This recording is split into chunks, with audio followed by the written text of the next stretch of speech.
Mari kita berdoa. Kami bersyukur memiliki Engkau sebagai Tuhan kami. Kami terlebih bersyukur Engkau menyebut kami sebagai milik-Mu. Untuk setiap anugerah, untuk setiap kelayakan, untuk setiap tangan, setiap langkah yang Kau ambil untuk menjumpai kami dalam kesesakan, kelemahan, pergumulan, bahkan keberdosaan kami. Tuhan, kami sungguh bersyukur. Naikkan pujian penyembahan kami hari ini, berkumpul bersama-sama dalam ibadah, adalah anugerah yang besar, kesempatan yang nyata yang Kau berikan bagi kami. Dan kami bersyukur kami boleh melihat Tuhan, menemukan Tuhan berjalan bersama dengan kami. Kau tidak meninggalkan. Kau satu-satunya Allah yang unik. Tidak ada yang lain. Terima kasih Tuhan. Kami bersyukur, kami percaya Engkau bertahta atas pujian dan penyembahan kami. Kami percaya Engkau hadir di tengah-tengah kami. Di ruangan di mana kami beribadah hari ini. Terlebih dalam hati kami. Kami menyiapkan hati kami menerima berkat firman Tuhan. Allah Roh Kudus berbicara kepada kami Tuhan. Bila bukan sekedar perkataan manusia yang kami jumpai dan temukan, tapi kuasa roh, kuasa firman yang menggelisahkan, mengubahkan, mentransformasi kehidupan kami. Tuhan berbicara kepada kami. Tolong kami mengerti, tolong kami menghidupi, tolong kami melakukan. Kami menyambut berkat firman-Mu. Kami berdoa di dalam nama Tuhan Yesus. Amin. Amin. Silakan duduk, saudara. Shalom. Shalom. Saudara, kita bersyukur untuk minggu ibadah yang kita boleh bangun bersama-sama hari ini. Dan saya lagi mau nyapa rekan-rekan yang mengikuti ibadah ini secara daring, secara online. Dimanapun Anda berada, Tuhan menjumpai Anda di sana. Saudara, di minggu-minggu ini, awal minggu yang lalu tepatnya, awal minggu biasanya rada buat pendeta kan lebih lowong ya. Awal minggu Senin gitu ya, waktu ini tarik napas. Saya mengambil waktu untuk beres-beres email, folder email. Biasa ya, sejangka waktu email itu jadi banyak gitu ya. Marketing email macam-macam, ini waktunya untuk cleaning up. Kita mau zero inbox kan. Itu yang bisa saya lakukan beberapa bulan satu kali. Dan saya baru sadar waktu saya beres-beres, lihat email saya yang saya bereskan satu demi satu tersebut. Ada begitu banyak frasa yang muncul berulang kali. Frasa seperti ini. Must have, must try, must open. Gitu ya, must have. Oh banyak banget tuh must-nya. Si must-nya banyak deh pokoknya. Banyak banget marketing email yang memberikan kepada kita clickbait untuk menarik perhatian kita, mengklik untuk membeli produk mereka. Biasanya ya company, seller menggunakan kata must have, must buy, must try untuk apa? Untuk menawarkan produk terbaik mereka atau produk yang baru mereka launching. Jadi coba dong, must have ini sangat menolong macam-macam. Tujuannya adalah untuk membuat kita membeli. Saudara, must have adalah sebuah term yang digunakan di banyak tempat. Dalam bahasa Indonesia harus punya, wajib coba gitu ya. Macam-macam dari pakaian, kosmetik gitu misalnya gitu. Kalau sekarang yang populer mungkin masker, teknologi terbaru, vitamin, multivitamin, apa aja deh. Semua bisa pakai kata must have di depannya. Tapi must have konsep sebenarnya juga berlaku dalam relasi dengan sesama. Setiap kita dalam relasi kita dengan orang di sekitar kita, kita punya must have yang kita tunjukkan. Misalnya parents punya must have list untuk anak-anaknya. Ya, misalnya anak-anak must have-nya apa? Hormat pada orang tua. Belajar dengan benar. Contohnya ya. Contoh lain misalnya, kalau kita pemilik perusahaan, kita juga punya must have list untuk staff, untuk karyawan kita. Apa itu? Jujur, berintegritas, gitu misalnya, rajin. Kita punya must have list untuk orang-orang di sekitar kita. Dalam dunia dating tentu saja lebih lagi ya kalau kita pacaran. Semua cewek punya must have kriteria untuk cowok prospek yang bisa menjadi pasangan masa depannya. Cowok juga sama, pasti punya must have list-nya. Kriteria tertentu untuk dilakukan. Nah saudara, must have adalah the essentials. Must have adalah the non-negotiables. Memang sih di dunia kita sekarang karena begitu sering digunakan, harus punya, harus beli, must have, must try, must open. Kita sangat terbiasa dengan must ini, jadi kita nggak lagi percaya sama must. Tapi intinya sebenarnya at the core, must have adalah sesuatu yang diperlukan, yang essentials, yang non-negotiables. Nah kita berada di minggu keempat hari ini dalam seri khotbah Breaching the Gates, kita lagi belajar tentang kebenaran dasar iman Kristen. Kita belajar tentang the core of our belief.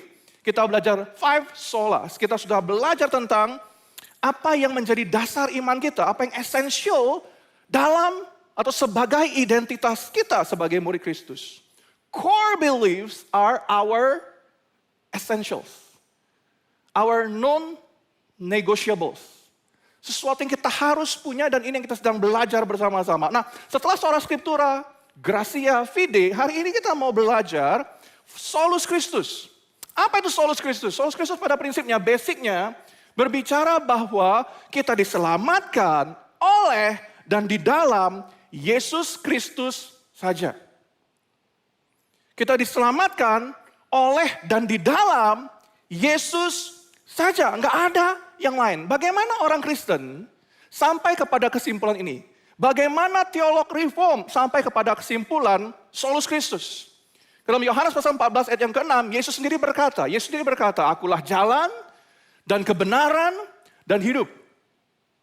Tidak ada seorang pun yang sampai kepada Bapa kalau tidak melalui aku. Perhatikan, no one comes to the Father except through me. I'm the only way. Aku satu-satunya jalan, aku satu-satunya kebenaran, aku satunya hidup. Dan ini adalah pernyataan yang super powerful dari Yesus. Penuh dengan otoritas ilahi. Dia menyampaikan dengan karisma, dengan energi tertentu yang membuat orang-orang percaya pada abad pertama mengubah perspektif kehidupan mereka. Khususnya buat para murid. Saudara, gereja abad pertama sangat serius mendengar apa yang Yesus katakan. Karena apa? Karena mereka bukan saja mendengar Yesus mengatakannya, namun Yesus hidup, mereka lihat. Yesus mati, mereka lihat. Yesus bangkit, mereka adalah saksinya. Yesus naik ke sorga. Wow! Semua kebenaran tersebut menunjukkan bahwa benar, Yesus itu unik. Dia satu-satunya, nggak ada yang lain. Dan itu memberikan kepada para murid confident. Buat kita hari ini untuk memberitakan Yesus, kita punya keyakinan bahwa bahwa pribadi, bahwa Tuhan yang kita beritakan adalah Tuhan yang benar. Dan nggak ada yang lain. Satu-satunya. Satu kali di Kisah Para Rasul, Petrus dipanggil oleh Sanhedrin. Dia diinterogasi. Karena dia menyembuhkan seorang yang lumpuh. Lalu kumpulan orang besar tersebut, pejabat-pejabat tersebut bertanya kepada Petrus, oleh kuasa mana orang ini sembuh? Bagaimana mungkin orang lumpuh ini sembuh? Bagaimana caranya dia bisa sembuh? Kisah Para Rasul 4 ayat ke-10, saudara perhatikan. Jawab Petrus, dia berkata demikian, dalam nama Yesus yang kamu salibkan, yang bangkit. Dalam nama Yesus itulah pria yang kamu lihat ini sekarang sembuh, sehat, berjalan di tengah-tengah kamu. Siapa yang menyembuhkan? Yesus. Satu-satunya nggak ada yang lain. Tapi Petrus nggak stop sampai di sana. Kisah Para Rasul 4 ayat yang ke-12 kali berikutnya. Petrus berkata, dan keselamatan. Dia bicara tentang apa? Mari kita baca bersama-sama firman Tuhan. Bagian yang bawah 2, 3. Dan keselamatan apa? Tidak ada di dalam siapapun juga selain di dalam Dia. Keselamatan nggak ada di dalam siapapun yang lain selain di dalam Dia. Eksklusif, Yesus. Sebab di bawah kolong ini tidak ada nama lain yang diberikan kepada manusia yang olehnya kita dapat diselamatkan. Saudara perhatikan. Salvation is found in Jesus alone. Keselamatan hanya ditemukan dalam Yesus saja. Ini yang kita sebut sebagai solus Christus. Yesus satu-satunya, keselamatan hanya dalam nama Yesus, pemulihan dalam nama Yesus, restorasi dalam nama Yesus, kemenangan oleh karena Yesus, kekuatan kita dapatkan oleh karena Yesus saja, penebusan terjadi karena Yesus. Kerajaan sorga menjadi nyata buat kita karena apa yang Yesus perbuat. Hanya Yesus. Dan inilah yang menjadi dasar dari segala fondasi iman kita. A conviction, a must-have conviction that transforms us whole. Pernyataan ini mungkin terdengar ofensif buat banyak orang yang lain. Mungkin terdengar ofensif buat dunia yang berkata bahwa gak ada sesuatu yang mutlak hari ini. Apa yang benar adalah benar menurut masing-masing orang, menurut masing-masing organisasi. Ini dunia kita sekarang. Ofensif buat mereka. Dan ya memang ada orang yang mungkin merasa orang Kristen adalah orang yang arogan. Orang Kristen itu sombong banget. Cuman dia yang benar, yang lain gak ada yang benar. Sorry to say, we are not trying to be arrogant. Waktu orang Kristen memproklaim, memberitakan solus Kristus, kita bukan orang arogan. Selama 2000 tahun, sejak Yesus mati, bangkit, dan naik ke surga. 2000 tahun, jutaan orang Kristen di seluruh dunia memberitakan Yesus dengan berani. Bukan karena kita sombong. Bukan karena kita merasa diri kita lebih baik dari orang lain. Bukan karena kita mau menunjukkan kita lebih hebat dan kita paling tahu, bukan. Tapi kita memberitakannya karena itulah kebenaran yang Tuhan nyatakan. Itulah berita yang orang perlu dengar. We are not trying to be arrogant. We don't try to be exclusive. Pintu gereja selalu terbuka. Semua orang, everyone is welcome. Untuk berjumpa, berkenalan, mengalami, merasakan kasih Tuhan yang hanya Yesus tunjukkan. Kita beritakan solus Kristus karena Yesus memang yang satu-satunya, gak ada yang lain. Kita tahu siapa Yesus sesungguhnya, kita tahu apa yang dia lakukan, kita tahu siapa dia. Tuhan yang benar. Gak ada guru lain seperti Yesus. So mungkin pertanyaannya begini sekarang. Kenapa kita begitu berani mengklaim kebenaran tersebut? Kenapa kita harus berani mengklaim solus Kristus? Kenapa kita harus mengklaim solus Kristus? Karena dia adalah betul Tuhan yang unik adanya. Yang pertama alasannya, bahwa Yesus satu-satunya 100% Tuhan yang menjadi 100% manusia. Bayangkan ini, pikirkan ini. Siapa tokoh di dalam dunia ini yang seperti Yesus? 100% Tuhan yang menjadi 100% manusia. Jesus is the only God-man. Dalam Kolose pasal 2 ayat yang ke-9, kita sudah belajar ini beberapa bulan yang lalu tentang 100% ilahinya Yesus, 100% manusianya dia. Firman Tuhan berkata, sebab di dalam dialah, di dalam Yesus telah berdiam secara jasmani, secara fisikal seluruh kepenuhan kealahan. Yesus 100% Allah, 100% manusia. Dan ini memberikan kepada kita sebuah kebenaran yang heartwarming, yang menghangatkan hati kita. Karena Yesus bukan Tuhan yang jauh. Yesus bukan Tuhan yang sebenarnya ngawasin kita jauh dari sorga. Dan gak mau campur dengan kehidupan kita. Kita punya Tuhan yang datang mendekat, menjumpai kita. Mengalami apa yang kita alami, merasakan apa yang kita rasakan, melewati struggle yang kita alami. Yesus adalah Tuhan yang hidup sebagai orang yang dibesarkan oleh single mom. Karena apa? Karena Yusuf ayahnya kemungkinan meninggal waktu Yesus masih sangat kecil, masih sangat muda. Dan dia cuma anak tukang kayu. Dia gak punya supercar, Lamborghini, Tesla. Biasa. Waktu dia remaja dia mungkin berjerawat. Dia sama seperti kita. Dia mengalami apa yang kita alami. Dan dia satu-satunya Tuhan yang demikian.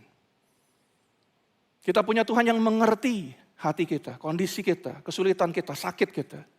Kita punya Tuhan yang sangat peduli. Yang deeply cares for us. Kita punya Tuhan yang mengalami apa yang kita alami. So memang ada waktunya. Kita berpikir bahwa Tuhan itu terlalu sibuk dengan mengerjakan perkara-perkara yang besar. Ada waktunya waktu kita perlu, waktu kita bergumul, kita merasa Tuhan begitu jauh. Tapi itu adalah kebohongan yang iblis katakan. Karena Tuhan selalu dekat. Saudara, beberapa di antara kita pernah menjalani hubungan LDR. Berapa banyak di antara kita yang pernah LDR? Wah, pernah. Saya juga pernah ngangkat tangan. Yang lain gak berani ngaku. Ya, saudara, kalau teman-teman yang pernah mengalami LDR, kita tahu susahnya LDR, long distance relationship, berat jaganya, gitu ya, mahal, costly, ya. Lo saudara bayangkan itu, tapi bayangkan Tuhan yang tidak membangun LDR dengan kita. Tuhan Yesus yang kita kenal bukan Tuhan yang jauh, tapi dia datang mendekat. Dia nggak mau LDR bareng kita. Dia Tuhan yang bersama dengan kita in person. Pikirkan ini, Tuhan mana yang lain seperti Yesus? Itu baru yang pertama. Yang kedua, kenapa Yesus adalah satu-satunya? Yang kedua, karena Yesus satu-satunya manusia yang hidup sempurna tanpa dosa. Ibrani 4 ayat 15 berkata demikian, very clear. Ibrani 4 ayat 15 berkata, ia, Yesus telah dicobai, tetapi ia, Yesus, tidak berbuat dosa. Saudara, karena Yesus tidak berdosa, dia satu-satunya yang pasti bisa membereskan masalah dosa yang kita semua miliki. Hanya yang tidak punya dosa yang mau membereskan masalah dia yang punya dosa. Kita nggak bisa beresin masalah dosa kita. Kita tahu dari pengalaman, seberapapun kita berusaha, seberapapun kita melakukan perbuatan baik, seberapapun kita berusaha mendisiplin diri kita, kita nggak bisa menaklukkan dosa di dalam diri kita. Berhenti kebiasaan buruk aja susah.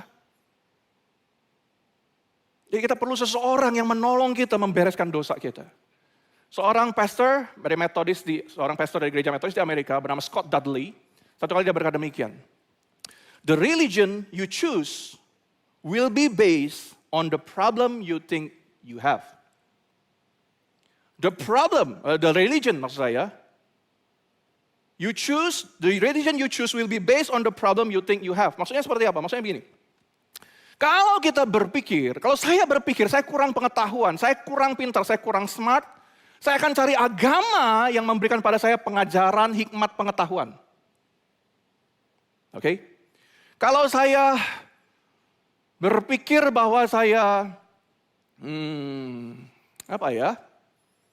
kurang kaya, saya susah, saya punya pergumulan, saya punya banyak kesusahan dan banyak menghadapi tantangan, saya akan mencari gereja yang memberikan kepada saya pengajaran soal kekayaan, sukses, keberhasilan, mukjizat. Saya tahu maksudnya. The religion you choose will be based on the problem you think you have. Kalau kita berpikir kita kurang baik, kita nggak layak masuk surga, kita pergi mencari agama-agama yang mengajarkan perbuatan dan ritual. Kamu punya dosa, ini caranya, ini ritualnya, ini harus kamu lakukan. Tapi ini yang kita ketahui. Ritual, kesuksesan, tubuh sehat sempurna, motivasi, inspirasi, tidak memberikan surga kepada kita. Tidak memberikan kepada kita keselamatan. Tidak memberikan kepada kita Yesus bahkan. Kita mungkin pergi ke gereja yang mengkhotbahkan mukjizat, tapi tidak pernah mengajarkan Yesus yang benar. Yang membereskan problem core kita itu dosa. Dan yang Tuhan berikan buat kita, kalau kita aware, aku adalah orang berdosa, satu-satu yang paling problematik di hidupku adalah dosa. Maka kita akan mencari agama yang menolong kita tahu bagaimana membereskan dosa kita. In that case, you only have one option. Jesus. Sebab hanya Yesus yang mampu membereskan dosa kita, nggak ada yang lain.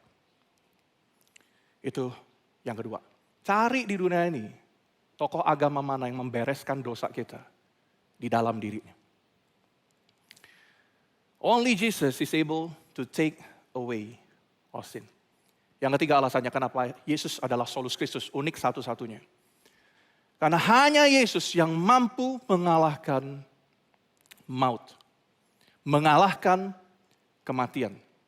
Saudara, waktu kita berpikir soal Yesus secara sejarah, saudara jangan salah berpikir bahwa di abad pertama, pribadi yang karismatik, yang dianggap sebagai kemungkinan, possible prospect, Mesias yang dijanjikan itu hanya Yesus saja.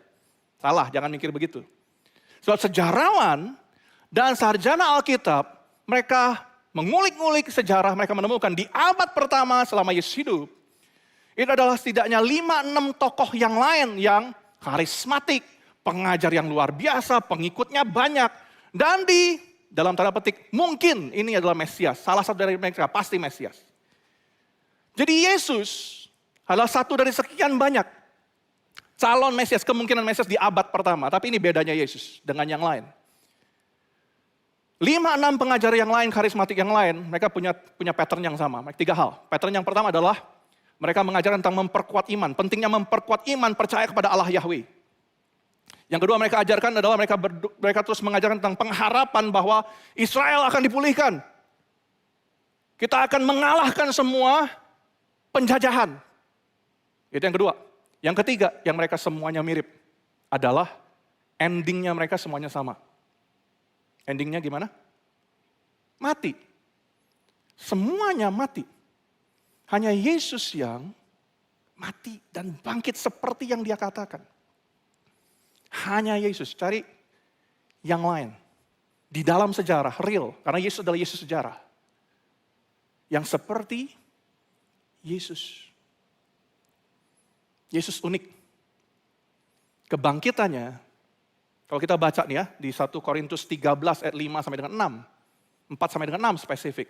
Kita akan menemukan bahwa dia dikuburkan, dia dibangkitkan pada hari ketiga, sesuai dengan kitab suci.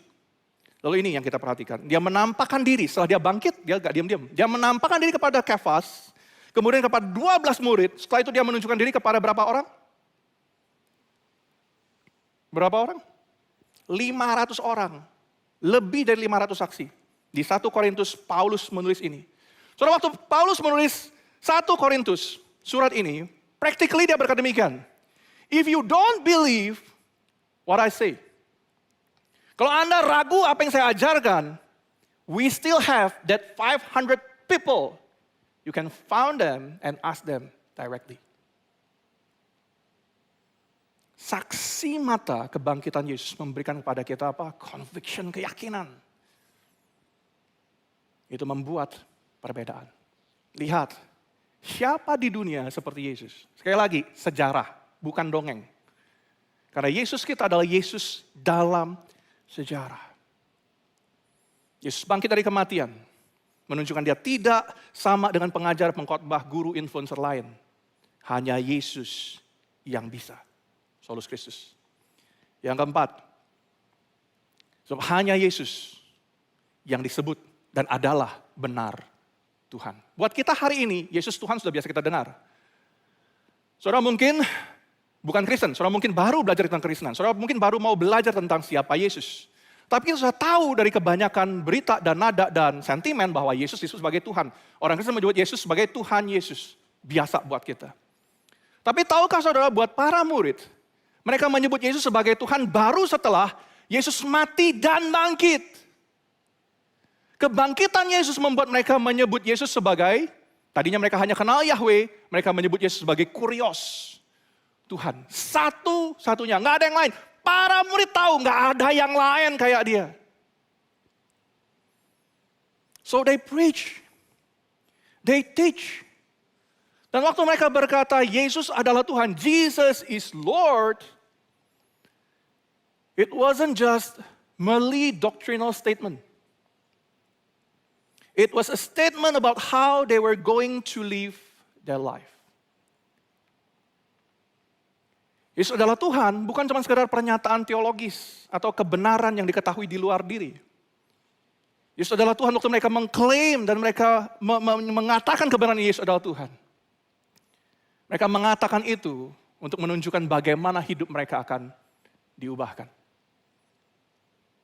Saudara, hari ini juga sama. Waktu kita, orang Kristen, orang percaya. Saudara mungkin bukan Kristen, saudara percaya Yesus, ini yang kita lakukan. When we called Jesus our Lord, it wasn't just doctrinal statement. It is a statement about how we are going to live our life. It should be very drastically different. Kalau Yesus bukan Tuhan, kita nggak perlu hidup seperti kita hidup sekarang. That's the point. Saudara, buat para murid, waktu mereka memanggil Yesus sebagai Tuhan, the truth about Jesus changes everything. Changes their priorities, changes how they see their families, changes how they communicate with others. It totally changed their life. Mereka kumpul. Saudara ingat baca kisah para rasul pertama, orang-orang para murid. Setelah mereka melihat Yesus bangkit, mereka kumpul bareng-bareng, berdoa bersama-sama, Roh Kudus turun. Apa yang terjadi setelah itu? Mereka nggak stay di tempat. Mereka tinggalkan bisnis mereka, mereka jual bisnis mereka tinggalkan tempat di mereka berada, mereka pergi beritakan Yesus. Dan kita hari ini 2000 tahun kemudian mendengarkan, kita adalah hasil dari pelayanan missionaries abad pertama yang bukan cuma 12 rasul. Kita adalah hasil pelayanan mereka. Misi yang bergerak dari zaman ke zaman. Kalau semua guru, pengajar yang lain, semua agama yang lain, nggak ada alasan buat kita memberitakan Yesus. Nggak ada alasan buat saya khotbah di sini, ngapain? Bangun siang lebih enak, nonton, main sama keluarga, jalan-jalan. Tapi karena Yesus Tuhan, it should change, it should transform the way we live. Karena Yesus satu-satunya kita perlu memberitakan, kita rindu memberitakan Yesus kepada keluarga kita, orang tua kita, suami kita, anak kita, istri kita, tetangga kita, saudara kita, partner bisnis kita, semua. Karena dia satu-satunya. So as a Christian, we should live to show as a reflection solus Christus. Karena Yesus satu-satunya, kita nggak boleh diam. Kita memberitakan Yesus ke semua orang. Yang kelima, yang terakhir. Karena hanya Yesus satu-satunya yang mampu merestore hubungan kita dengan Tuhan yang benar. Hanya Yesus satu-satunya yang mampu merestore status kita untuk balik kepada kemuliaan Tuhan di sorga. Hanya Yesus yang menawarkan pembaharuan relasi yang intim dengan Tuhan yang benar. Soalnya Yesus bukan sekedar jalan. Soalnya banyak pengajar, pengkhotbah seperti saya mengajarkan orang kepada jalannya. I am not the way. Saya bukan juru selamat, saya cuma pengajar. Yuk kita bareng-bareng berjalan kepada kebenaran, kepada Yesus. Tapi Yesus bukan cuma sekedar mengantar orang kepada jalan yang benar. He is the way. He is the truth. He is life. Saudara, karena itulah dia menunjukkan kepada kita, dia bukan Tuhan yang pasif menunggu kita dalam kekekalan. Gua lihat nih orang-orang nih, hidupnya bener gak? Yang bener, sini balik bareng sama gua. Dia gak nunggu di sorga, gua tunggu nih orang-orang. Bener gak mereka mau percaya gua ada? Gua tunggu di sini. Yang mau percaya, oke, masuk bareng gua sini. Yang gak mau, matilah lu di situ. Dia bukan Tuhan yang pasif menunggu. Dia Tuhan yang datang mendekat. Dia menerobos dosa, menerobos dunia untuk memberikan pada kita jalan kepada keselamatan. Dan Tuhan yang sama, solus Kristus yang unik itu, adalah Tuhan yang rindu menjumpai Anda hari ini. Yesus rindu menjumpai Anda saat ini. Dia satu-satunya. Saudara mungkin bertanya, khususnya Anda yang baru dalam kekristenan, baru mau mengenal Yesus, apa sih yang orang Kristen percayai? Saudara mungkin bertanya, bagaimana saya bisa percaya bahwa apa yang pastor katakan benar? Alkitab menuliskannya, bukan apa yang saya katakan.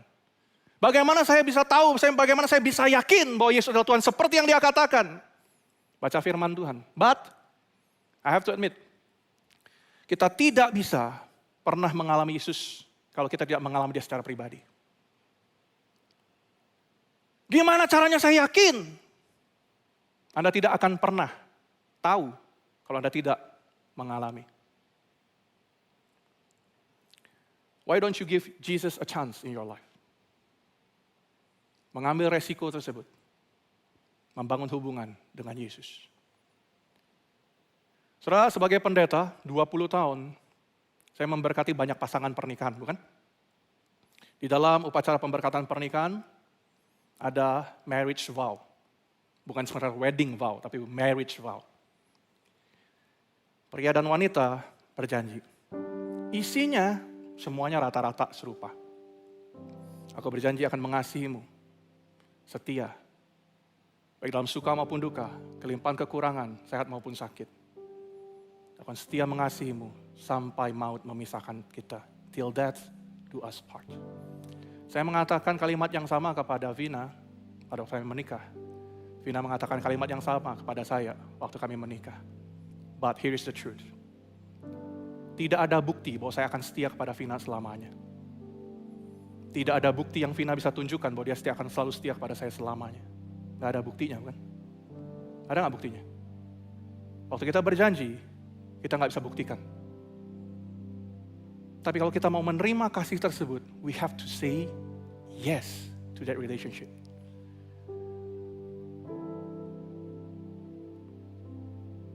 Kita hidup berdasarkan janji orang-orang yang patah, orang-orang berdosa. Saya bukan orang sempurna. Saya melakukan kesalahan, kejahatan kepada istri saya sendiri. It happens. Tapi Vina mengambil resiko tersebut berkata ya kepada apa yang saya janjikan. Itu yang membuat perbedaan. Kami masih bertahan sampai dengan hari ini. Karena janji. Tapi sekali lagi, tidak ada bukti yang saya bisa tunjukkan di awal. I have to take the promise.